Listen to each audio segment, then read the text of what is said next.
Fala aí pessoal, sou Jorge Nicola, bem-vindos a mais um vídeo do canal, sempre bom ter vocês por aqui. Sem perder tempo, só pedir para deixar like, se inscrever no canal e ativar as notificações.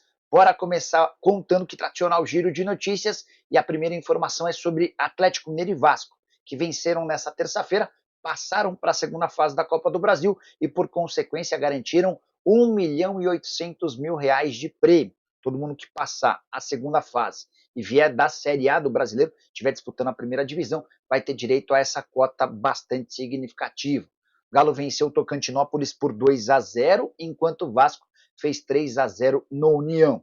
Só destacar mais um gol do Hulk, ele marcou de pênalti aos 41 do segundo tempo. Foi o 8º gol do Hulk em 7 partidas nessa temporada. Outro que foi muito bem com a camisa do Galo foi o Rony, que saiu como titular, sofreu o pênalti do 1-0 e marcou o segundo gol aos 50 minutos da etapa final. O Paulo Eduardo Tavares fala, Nicola, o Galo está procurando um zagueiro rápido. É possível ver alguma promessa? Sabe se os times brasileiros sondaram promessas no Sul-Americano? Paulão, se eu te disser que sim, eu vou estar contando uma mentira, cara. Porque eu nunca conversei com nenhum dirigente especificamente sobre esse Sul-Americano. E a impressão que eu tenho é de que o cara que já está na seleção, sub-17, sub-20, por exemplo, como é o caso, disputando o Sul-Americano, esse cara já está muito em evidência.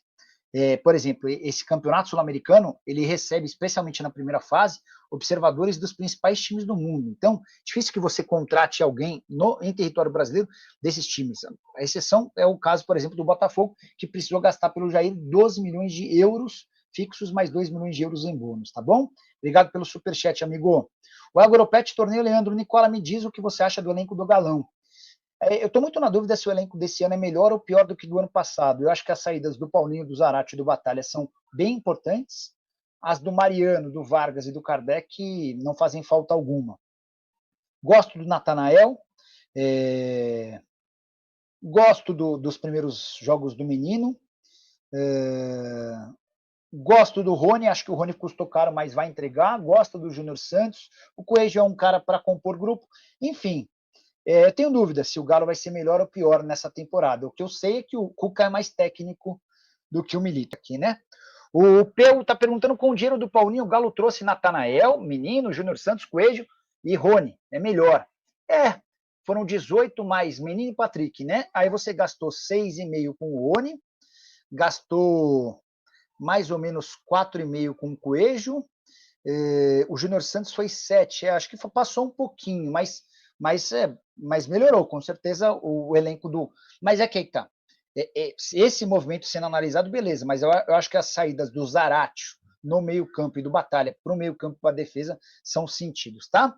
Bom, pelo lado do Atlético, vou trazer um desejo do técnico. O técnico Cuca pediu à diretoria do Atlético um jogador com as seguintes características: um volante que se encaixe no que ele pretende fazer atualmente no elenco.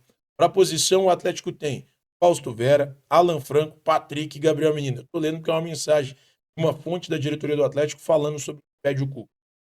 Então, o Cuca quer um primeiro volante que tenha a característica de sair para o jogo, distribuir o jogo com rapidez e eficiência, marcar sem ser apenas um cão de guarda. A busca é um pouco mais criteriosa. Nome que agradava ao técnico. Aliás, vou dizer 3 nomes que agradavam ao técnico Cuca. Agradavam ao técnico William Arão, hoje no Panathinaikos. A situação está difícil a liberação do volante de 30 anos. Outro nome que agradava a Cuca, Gregory, volante que pertence ao Botafogo, jogador de 30 anos, mas o Botafogo não aceita liberá-lo. Também Thiago Maia, meio atacante, meio campista de 27 anos. Faz aniversário no dia 23 de março, completa 21 anos. Thiago Maia tem contrato com o Internacional até dezembro de 2023. Está muito perto de acertar a sua transferência em definitivo para o Santos. O jogador tem quase tudo certo para voltar à Vila Belmiro, onde ele começou no futebol. Na atual temporada, disputou 7 jogos pelo Gauchão, 406 minutos em campo. Negocia o retorno ao Santos, clube que o revelou em 2015. Então, nesse momento, existe a possibilidade de saída do Thiago Maia para o Santos. E o Atlético tentou a contratação desse jogador, mas perdeu essa disputa com o Peixe. Então, o Atlético queria Thiago Maia, um nome que agradava ao técnico, mas nesse momento está descartando essa informação. O Thiago Maia foi inicialmente publicada pelo Everton Guimarães, meu amigo, meu irmão. Bom, e para finalizar, só uma crítica. O estádio que o Atlético jogou a partida de ontem pela Copa do Brasil é simplesmente um absurdo. Não dá para que os clubes de Série A disputem partidas em estádios como o jogo entre Atlético e Tocantinópolis, para mim foi bastante prejudicado por causa do gramado. Gramado horroroso. A maior competição de mata-mata do país não pode ter jogos em gramados como esse. E aí eu falo isso com tranquilidade, porque penso a mesma coisa do jogo do ano passado. Um absurdo o Cruzeiro ter disputado uma partida num gramado como aqui. Isso prejudica um trabalho, prejudica um investimento para aparecer um torneio raiz, para equilibrar as coisas. Não dá. Os gramados precisam ser mais bem cuidados. CBF, senhora CBF. Tá falado, meus amigos. Agradeço a todos que estiveram até aqui. Beijo no coração de vocês. Até a próxima. A gente fala do que o Cuca analisou, né, em meio à sua análise também. O Cuca falando das dificuldades, não as utilizando como muleta, né? Mas são dificuldades que existem. E nesse ano, com essa mudança impactante na regra, mais equipes grandes do futebol brasileiro vão passar aperto na primeira fase da Copa do Brasil, Edu. Esse tipo de jogo, quando você tem um favoritaço, e o Atlético era muito favorito, se você não faz um gol cedo, você vai se complicando, né? Porque você vai dando confiança ao adversário e o tempo vai diminuindo. E aí vai aumentando a sua ansiedade, você começa a perder condição física, e aí a perna não obedece o que a mente está pedindo. Esse tipo de jogo é perigoso, e foi ficando perigoso para o Atlético. Aí veio o segundo tempo, que vieram as mudanças, a entrada do Hulk, que é um jogador diferente. Logo no primeiro lance, ele já arrasta a defesa adversária, sofre uma falta que ele bateu mal, chutou para fora. O Atlético começou a encontrar um pouco mais de espaço, porque tinha mais gente do meio para frente. O Cuca citou os dois armadores. E, Cirilo, todo jogador tem sua importância. Desde o principal, o Hulk, até os menos utilizados. Hoje, por exemplo, o tão questionado Igor Gomes, que também tem sua importância, é claro que ele está muito longe de qualidade de outros jogadores, ele deu um belíssimo passe por elevação e que o Rony acabou sofrendo o pênalti. O Igor conseguiu achar um passe que ninguém tinha encontrado ainda, nas costas da defesa. Então, todo jogador, em algum momento, ele vai ter a sua importância. Hoje o Igor Gomes entrou ali para fazer uma dupla de armadores com o Scarpa e teve a sua importância no lance do primeiro gol, que foi dele o passe para o pênalti sofrido pelo Rony. O Caio Paulista hoje entrou como um meia pela esquerda, com a saída do Arana virou um lateral, mas que não foi defensor como lateral. Ele apenas atacou, era praticamente um ala, mais um homem atacando pelo lado esquerdo, assim como o Bernard. O Hulk abriu mais pela direita para não fechar tanta gente no meio, para tentar abrir um pouco mais a defesa adversária, e acabou dando certo. O Atlético faz o seu gol de pênalti já na reta final e depois certamente encontraria mais espaço, como encontrou com o Hulk pela direita, fez a jogada pro gol do Rony, que eu repito, teve falta, né? Se tivesse VAR, esse gol possivelmente seria anulado, o segundo gol, que o Rony, no primeiro momento, ele chega atropelando o zagueiro do Tocantinópolis, aí a bola passa, ela volta pro Rony e ele já de pé acaba fazendo 2-0, mas o Galo fatalmente venceria. E a entrevista do Cuca foi muito consciente. Em determinado momento ele elogiou a postura do adversário, né? A gente precisa elogiar o bom jogo defensivo dentro da proposta do Tocantinópolis, mas eu repito, Cirilo, é sempre desafiador. É um jogo muito perigoso. O Cuca citou outros fatores, né? Como algumas horas de viagem de ônibus depois do almoço. Cara, os jogadores já não estão mais acostumados com esse tipo de logística, né? Então, é diferente. Isso tudo pesa. Gramado muito ruim. O Atlético vai encontrar um gramado ruim no final de semana. Não tão ruim como o de hoje, mas o da Arena do Jacaré não é dos melhores, só que vai levar para esse jogo uma vantagem que ele não tinha hoje, né? O adversário, você acha que o Tombense vai entrar fechadinho? Não faz sentido. Nenhum. Primeiro jogo fazia, agora não. Total. O primeiro jogo fazia sentido até depois do 1-0 ele seguir fechado. Porque se ele faz 1-0 no seguinte, era pênalti. Então, para esse jogo não faz sentido o Tombense se fechar, ele vai ter que sair para o jogo, o Galo certamente vai encontrar mais espaço. Quando você não faz o gol muito cedo, a tendência é que você sofra. O Atlético sofreu, mas venceu. O Cuca falou das dificuldades, né? E em meio a essas dificuldades, você falou da viagem, do deslocamento, ele tá falando também da falta de água, né? Não tinha água pros caras tomar banho. Você tá louco, cara. Isso aí não faz, desde o intervalo, aí não faz sentido, né? Isso a gente sabe o que é. Aí é a confederação cobrar que a competição dela, que paga 1,5 milhão só pra jogar, Ô, Cirilo. competição básica, né? Oi, Cláudio. Eu estava conversando aqui com o Vander Freitas, que é nosso operador de áudio. A queda de energia, ela foi, pelo menos no mínimo, estranha, porque ela só aconteceu um pouquinho antes do intervalo.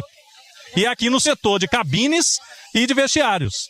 Logo depois voltou a energia elétrica e não caiu em nenhum momento no segundo tempo. Então, assim, será que tiraram a energia só para os jogadores do Galo não pudessem tomar banho? Cara.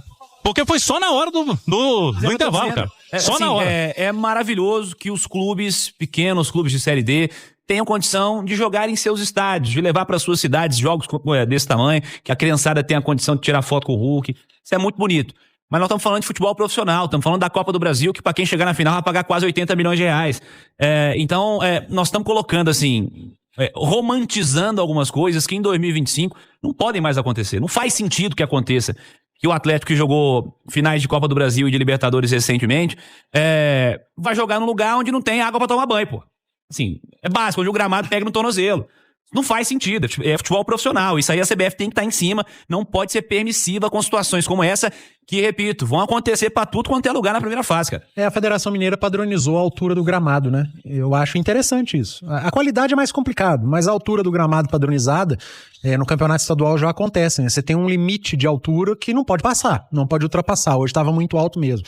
Agora, gente, Copa do Brasil, mata-mata é difícil pra caramba. Não existe esse negócio de vencer sobrando. Uma hora ou outra acontece, cara. Você faz um grande jogo, sobra e vence. Mas geralmente são jogos sofridos. É claro que o torcedor queria que o Atlético passasse do Tocantinópolis com mais tranquilidade. E o Atlético poderia sim passar com mais tranquilidade se tivesse feito um gol mais cedo. O primeiro tempo do Galo não foi bom. Aí transformou o jogo num jogo mais sofrido. Mas Copa é isso, cara. Não adianta. Ganhou, foi pra final aos trancos e barrancos, ganhou aos trancos e barrancos, isso é Copa. Às vezes você tem que chegar aos trancos e barrancos mesmo. Como o Atlético lá em 2013, perdia jogos fora, chegava aqui e ganhava. Na Copa do Brasil de 14 a mesma coisa. Ano passado, a Copa do Brasil, jogos difíceis, gol no último lance do Hulk em São Januário. A Libertadores a mesma coisa, classificações ali no laço. Mata-mata é isso. O adversário, às vezes, ele vai se apegar a algo que vai te dificultar muito. E você também vai se apegar a algo que vai dificultar a vida do adversário. É diferente de um campeonato por pontos corridos. E no mata-mata, o adversário às vezes não precisa ganhar, cara. Pra ele não ganhar já basta. E era o que o Tocantinópolis tinha pela frente hoje. Mas eu repito, o jogo foi muito condicionado pelo mau primeiro tempo que o Atlético fez. O primeiro tempo do Galo não foi bom. Mas a gente compreende, né? São os primeiros minutos ali pra você entender a característica do jogo, do campo de jogo. O Cláudio e o Caixa falaram a transmissão inteira do calor. O Caixa falou que a camisa dele estava molhada, encharcada, muito quente. Isso tudo conta, isso tudo pesa. Tem torcedor que não gosta, acha que não, tem que golear, que tem que passar por cima. O Atlético tem time para fazer isso. Poderia ter goleado. Se faz um gol antes dos 15 minutos do primeiro tempo, a tendência é que nós tivéssemos uma grande goleada hoje. Mas não fez. Não fez um grande primeiro tempo. E aí condicionou o jogo a ser mais sofrido, mas no final das contas o Atlético acabou vencendo. Isso aí, torcedor atleticano, deixa aí sua opinião sobre Thiago Maia, né? Parece aí, segundo o Thiago Fernandes disse, o Thiago Maia era um desejo do Atlético Mineiro para reforçar ali a volância da equipe, né? A equipe está perdendo aí o Otávio e tem o Fausto Vera como principal jogador no momento, e o Atlético se interessou no jogador, mas ele está aí fechando com o Santos. Então deixa aí sua opinião nos comentários e também sobre a situação aí do gramado sintético, né? Você é a favor ou contra? Os jogadores aí principais de cada clube fizeram um pronunciamento contra o gramado sintético, e lembrando que o Galo está com a reforma na Arena MRV para poder colocar no gramado sintético na sua arena. Então, os jogadores do Atlético não se posicionaram sobre esse tema, até porque a arena, né, está passando por reformas para colocar grama sintética. Então eu quero sua opinião, se isso aí é muito favorável a quem usa ela ou é mais do mesmo. Então deixa aí sua opinião nos comentários, não esquece de deixar like, se inscrever no canal e ativar o sininho de notificações.